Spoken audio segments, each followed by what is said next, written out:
you're going to go ahead and start by cutting that foil into strips so that it's easier for you to get it around that ring. They don't have to be any certain size as long as you have them in strips. Now that you have those strips, you're going to go ahead and set them to the side so we can go ahead and start wrapping them around the ring. As you can see, I have some thick, some small. Alrighty, so we're going to go ahead and start wrapping. Tuck it on under. You're going to wrap it firm, but you do need to be soft and gentle at the same time. If you are not soft and gentle, you may end up ripping it. I did make that mistake a couple times. So I just want to let you know now, be soft but be firm.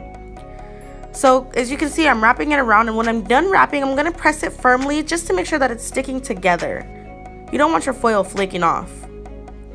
So now that we have the foil halfway done, I'm going to finish up and then get the lights ready to go. As you can see, I'm unboxing the lights. It comes with an outlet that you plug the light into, as well as the lights and instructions. As you can see, that's everything that comes in the box. The next step is to go ahead and start placing it on the actual ring. When you're placing it, I went ahead and I did those 3 grooves, as you can see, which I'm going to do another close-up as well. But I'm going to wrap it around and do it as neat as possible, which I'm going to try and figure out what is going to be the top of my ring light, what is going to be the bottom of my ring light. So as you can see, I have those 3 grooves. There's 1, 2, and 3. I just went with that because it was way easier to get the lights on those 3 grooves. So I'm going to go ahead and start zip tying it down. Once you're zip tying, you're going to have to play around with it a little bit, as you can see that I'm doing. I play around with it and then I zip tie as tight as I can get it. So I go ahead and zip tie the whole thing first, and then I'll go ahead and cut it off later. So keep pulling as tight as you can and keep rearranging it while you're zip tying. You're going to have to rearrange it quite a bit just to make sure it's tight, it's neat. You want a neat project.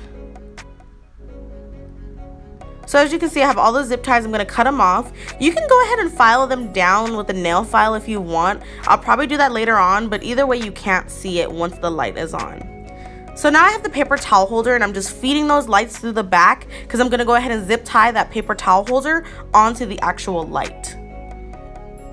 So here I am. I'm going to go ahead and start zip tying. Excuse my nails. I'm so sorry. I did not have time to do them. This was just a Sunday project. I got up and I was like, okay, I need to film already. So as you can see, I'm zip tying.